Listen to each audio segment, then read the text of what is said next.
Sponsor an orphan, and you'll help support a vulnerable child to have the education they've always dreamed of, so they can build a brighter future.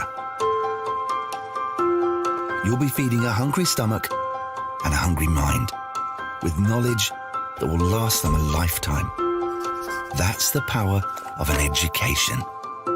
Sponsor an orphan now with Islamic Relief.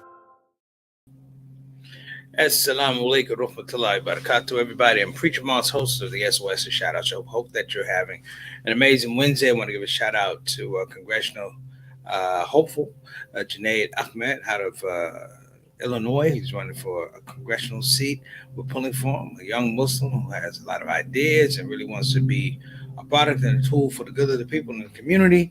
Shouts out, and of course, salute to him. They hosted me the last 2 days. Actually Tuesday and Monday. Had a great time. Also want to give a shout out to my little brother JT in Milwaukee, who was making sure his brother was doing all right. We had a good laugh, JT. I don't know if you're going to see this if you get a chance, go back and watch the show yesterday, as I kind of laughed a little bit about how things work when I got down to Chicago trying to rent a car. And we talked about, like I said, the summer travel blues. It is going to be a very rough summer.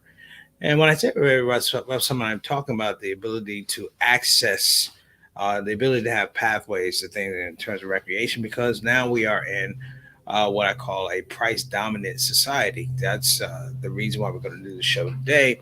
The topic is the value of zero. I will explain what that means momentarily. But it appears to me that in terms of economic crisis, we have moved from a situation scenario where we strategically, when I say strategically, I mean that there is I want to say cohesion, and there's cooperative spirit about understanding that the things that you are purchasing, the things that you are saving, have less and less to do with price and have more and more to do with value. There's a saying that value lasts longer than price. Do I believe that? Absolutely. That's how you get things like appreciation, amortization, things like that. But in this case, as we teeter on the space of actually going to the recession, I tell people, and I've been told, I've learned, is that a recession is usually predicated on forecasts that come 2 years away from the actual recession. So if a recession comes in 2022, they've been looking at it since 2020. Plain and simple. You know, economics is very, very plain to see in most cases. You're going to have some things that are exceptions. You may have wars. You may have famine. You may have, natural catastrophes, things like that. And then you can have really legitimately people change their behavior about how they see a product or how they see a government. You know, that's different. That's why we have criminal institutions like the IMF, the International Monetary Fund, that basically prey. They prey on smaller countries and they beat them to death with predatory lending. We'll talk about that in a minute. But this whole concept of the value of zero hit me yesterday.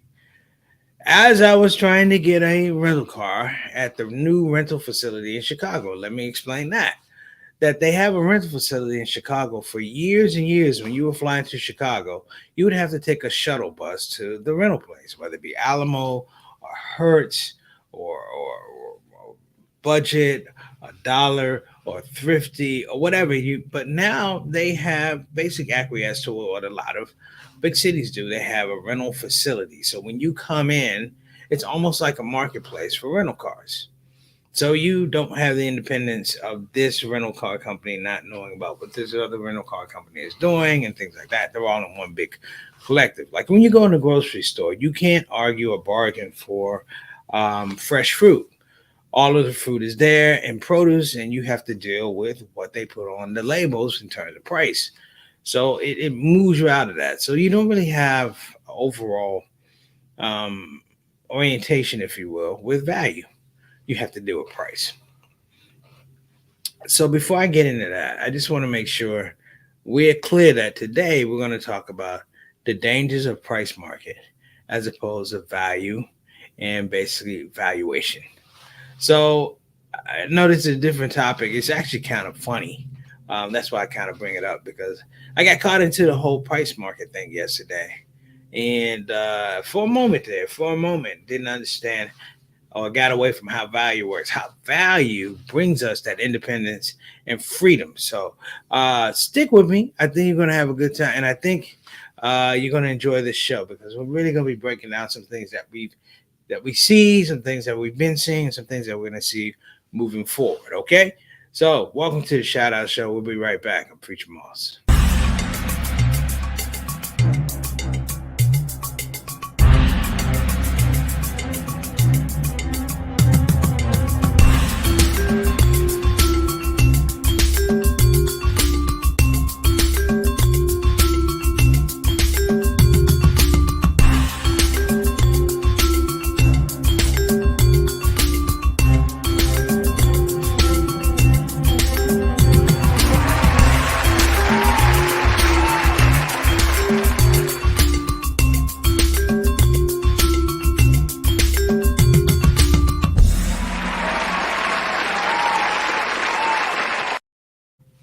All right, welcome to the SOS, brothers and sisters. Welcome back. Today we're talking about the value of zero. The value of zero is actually a book that was written by a young man, not a young man, but a man named Raj Patel. He was an economist who he was British, I believe he's British. Wrote, and he's actually over at the University of Texas, I believe, at the business school. Don't quote me on that, but he wrote this book called The Value of Zero. And I just happened to pick this book up. It was a black book and it had a big zero on it. And it said the value is zero. And it had this amazing example of value, how we don't understand price. And how in America, because we are America and we deal with American exceptionalism and white supremacy and all those things, that we really never ever get a true understanding of the valuation of the products that we use, the food we eat. And therefore, a lot of times when we deal with economic crisis, the companies that have been keeping the prices, the cost of what something takes to make or deliver or whatever or grow, because they don't do that, we're left holding the bag, and they are the ones who basically profiteer off of it. So before we get in that, we're gonna get into our comment section. I see we're full today. Shout out to everybody in the comment section, SOS, the Shout Out Show family, Shout Out Show soldiers. Let me get started. The general is on here today. Alhamdulillah. What's going on? Howdy, SOS family from Mary Moss. How you doing, Mama Son? Great conversation we had early this morning as I was getting on my flight. Hope you're doing well. Sister Ree, how are you doing, Sister Ree? Glad that you're back in the area. I pray you and your family well. Derek, Jawan, I hope your health is in the best of shape and he had a great trip in Oklahoma. You brought some of that Oklahoma sunshine and fresh air back here, back to the city. Appreciate you. My brother Bilal Salahuddin. Bilal, I hope you don't mind. I'm going to use you in an example today talking about the value of nothing. I'm going to use you an example, appropriate example, but I think we need to be able to look at these type of examples to really get a good foothold, a good grip on what I'm talking about today. So I'm going to ask you in advance. All right. And your lovely queen, she said, wa alaikum assalam, welcome to her barakatuh. She says she's in the next room. So y'all are not in the same room today. Alhamdulillah. It's okay though. It's all love. Give a shout out to my man, Altaf Rashid, all the way from Toronto.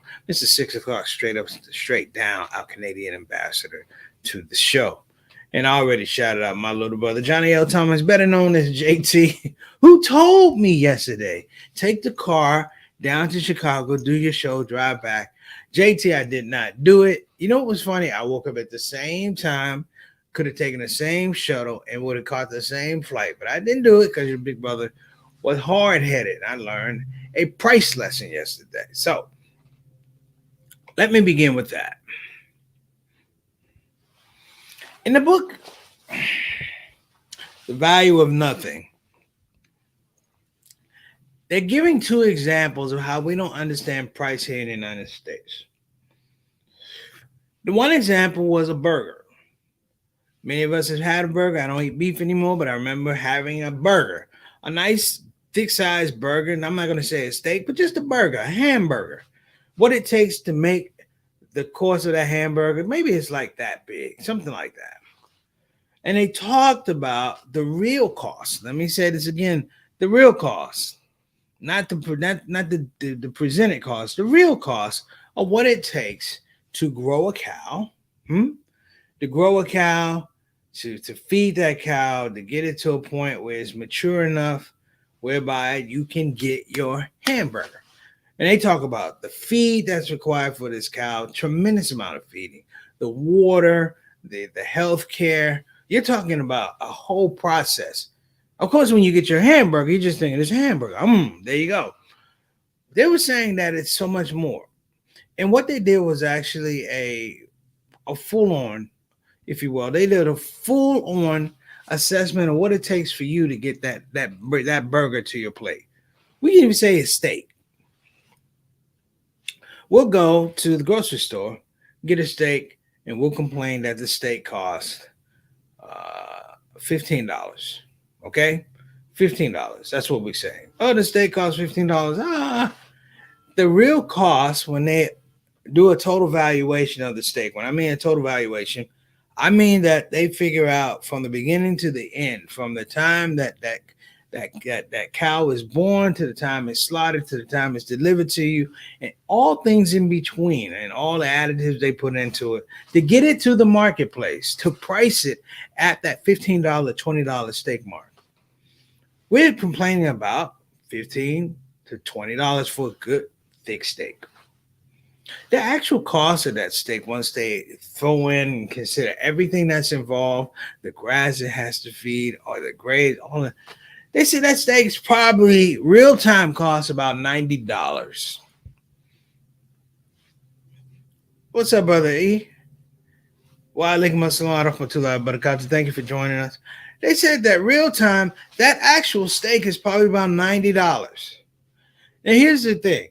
If you were to go to a restaurant or a butcher, would you pay for a piece of meat that's $90? One piece of meat that's $90 that's on your plate? You wouldn't do it.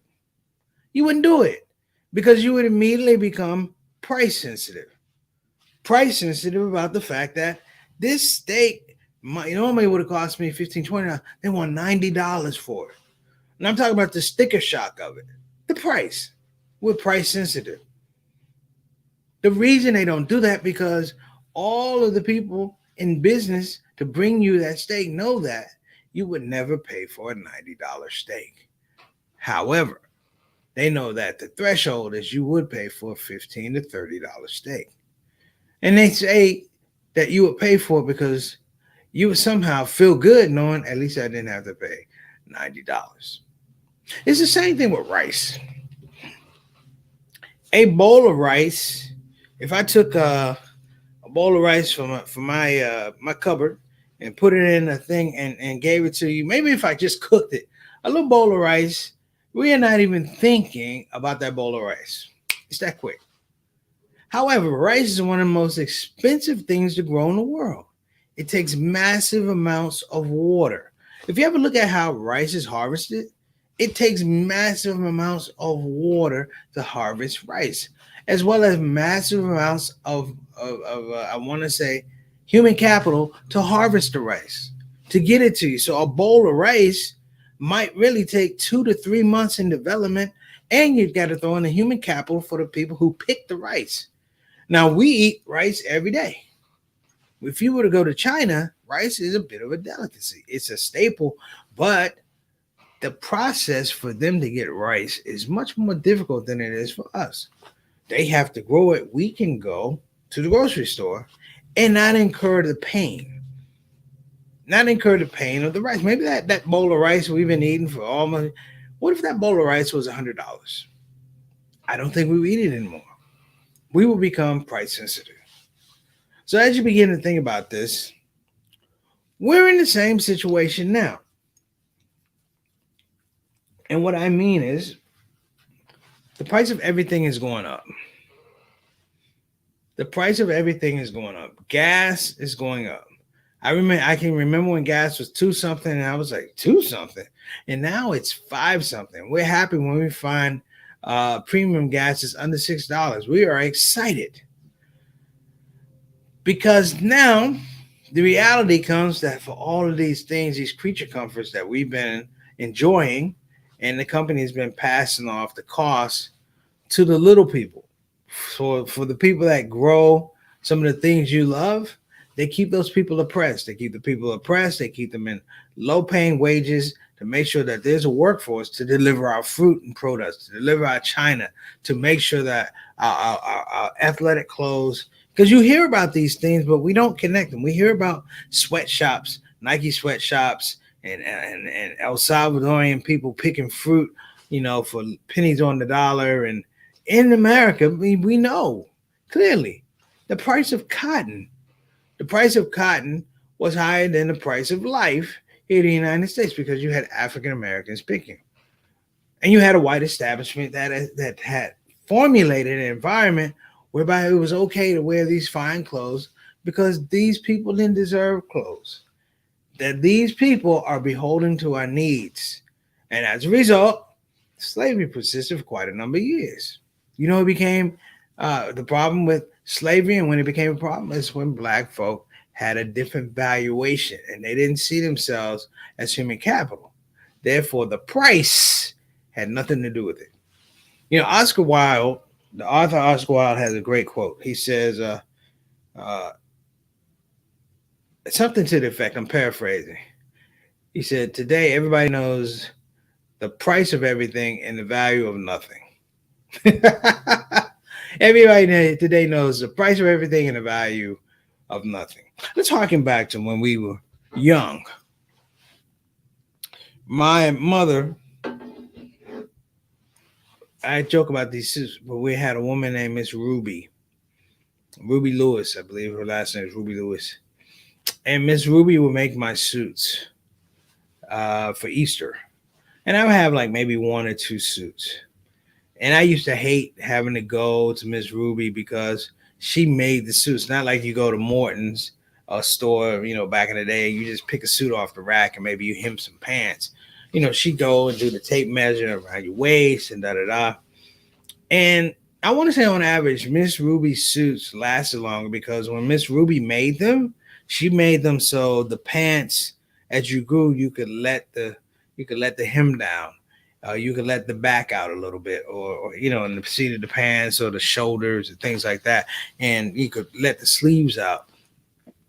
And when she stitched from a point of value. Therefore, the price was irrelevant. These days, everything is about price. We are a price conscious society. And it's to the point that we deny the reality of other people who, I want to say, in many regards, allow us to maintain these artificial pricings because they are the ones who are incurring the oppression. You have governments that keep people poor to make sure that we can get our products. Now, I would admit, brothers and sisters, I like my Nike stuff. I like my hat. So I'm not going to sit up here and act like I'm holier than thou. I am not. But I do know that this hat or this jacket, I did not really suffer the full pricing effect of these things because they're not made here. They're made abroad. You see, years ago, more not too long ago, manufacturing minimized here in the United States.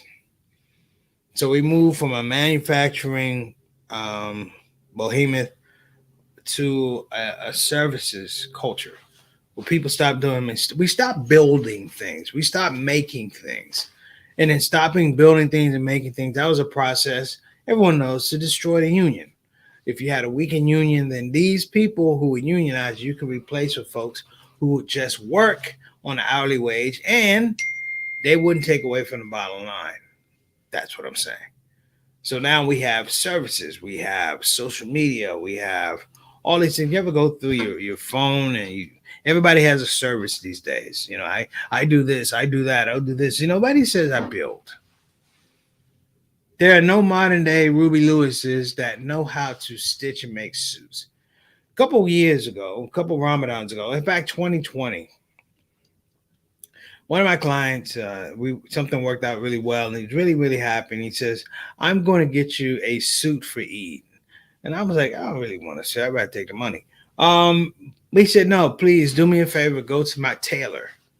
And I went to the tailor, and the tailor was he had all of these fabrics laid out. He had all of these beautiful, you know what I'm saying? It was he was like he talked about the inside of the coat. Do you want you want your initials on the sleeve? Do we need to make you a shirt? How do you want the pants cut? It was like going to Miss Ruby again.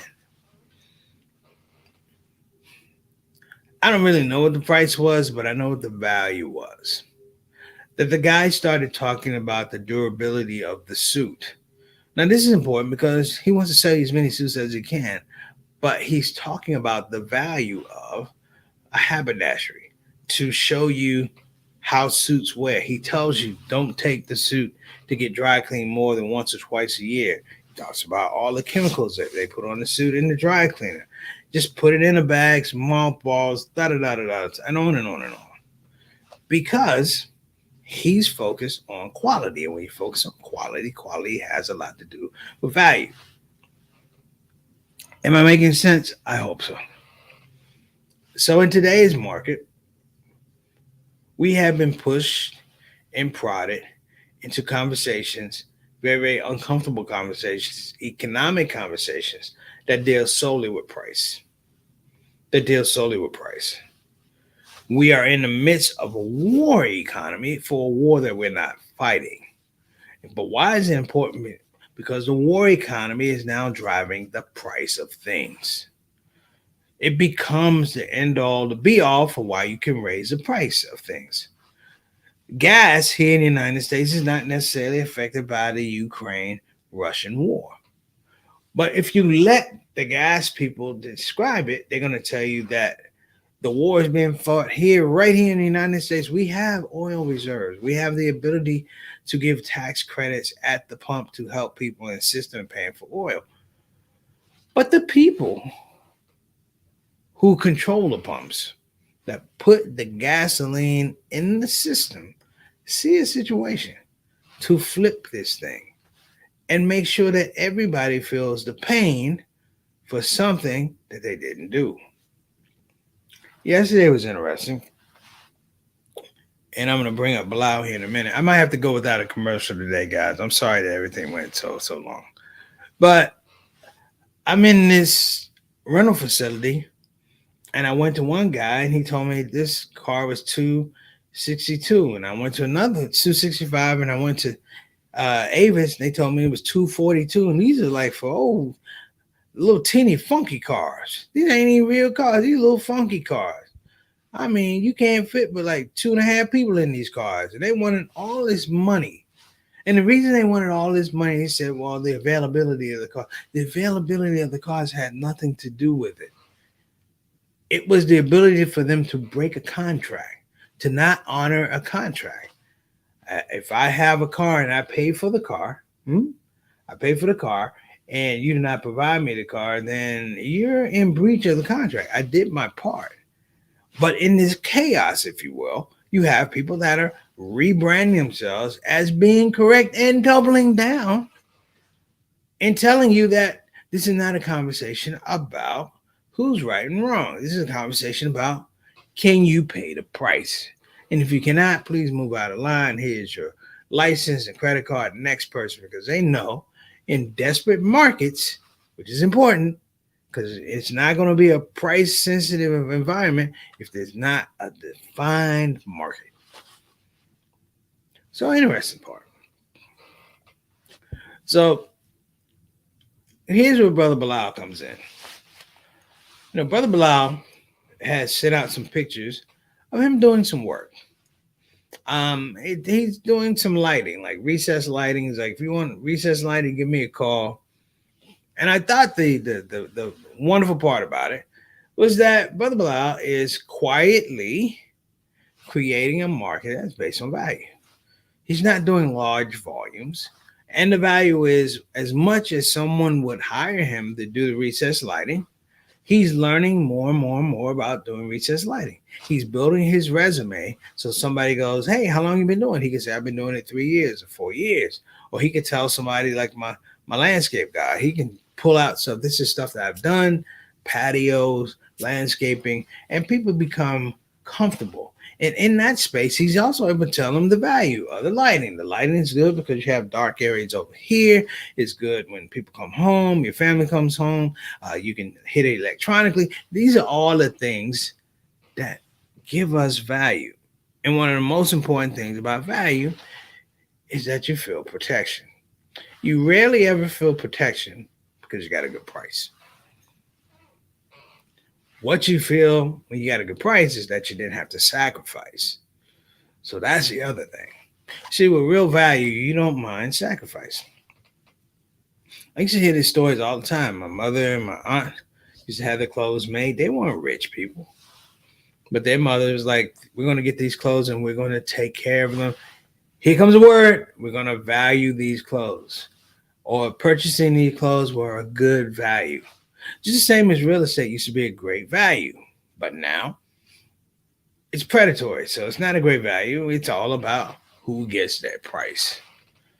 So I would encourage everybody to look around and ask the real value of things. Just like that steak we talked about, that $30 steak that's really probably worth, if you're going to run it real time, probably really worth, $120. Or that bowl of rice that we eat, so we don't have finished. Go to Panda Express when they're putting the rice on there. You should be aghast, like, "Oh my gosh, how much is that rice?" And I'll be like, it's part of the meal. It's part of the combo. The combo is $6, and then they'll probably put about $500 worth of rice in that joint. And then look at the price of war. Price of war. That's the reason why it's the price of war is because there's no value to it. There's literally no value to it unless you are the people who control the elements for there to be a war. That's not me. That's not you. I don't know who it is, the rich, the famous, the powerful. But what I'm saying is you can take these things and develop a very stark contrast in terms of what I'm saying, what I'm seeing, as well as what you're saying, what you're seeing, what you're experiencing. So over and over, I can tell folks, and I'm going to be talking about this. What is the value of something? Oscar Wilde was right. Today, everyone knows the price of everything and the value of nothing. I harken back to some of the old folks we used to laugh at when we were kids. Ha ha, he. And they would talk about these things and things about, do you remember old remedies? Oh, when you got a cold, you take this, and we used to laugh. Oh, you got to take castor oil. And then you realize that those people who took that castor oil, they didn't really go to the hospital a lot. They didn't have colds. Baking soda on your teeth as opposed to all these whitenings and stuff. You just brush with baking soda. You keep your teeth white. And now people they need braces, and then people teeth are yellow and all that type of stuff, and they got cavities. Look at the diet that people used to have. I mean, I was around before there was a Big Gulp at 7-Eleven. Remember the Big Gulp at 7-Eleven? I guess I'm dating myself. Nobody remembers the Big Gulp. Great. Okay, fine. But what was the whole idea of the Big Gulp? Is that you thought you could get more soda. Why? Because it was a bigger cup. Mm-mm. They just put more ice in it. And then efficiently, and sadly, we got trained that if you put a whole bunch of soda in there in one cup, you had to put a bunch of ice in it anyway. You weren't even getting the right amount of soda. If you looked at the width of the cup, it was thicker than a little plastic cup. I mean, all these things come into play, brothers and sisters. It's like when you talk about price and value. I'll say this, and it's a good example. Price and value. If you ever are lucky enough to own a Coca-Cola bottling factory, they don't sell you Coca-Cola. They sell you the syrup, and you provide the water. Price, value. All right. You guys have been great. I will see you tomorrow, inshallah. Have a great day. Thank you so much for tuning in and start thinking about the value of zero. Preacher Mars, this is SOS. Take care. Assalamu alaikum wa rahmatullahi wa barakatuh.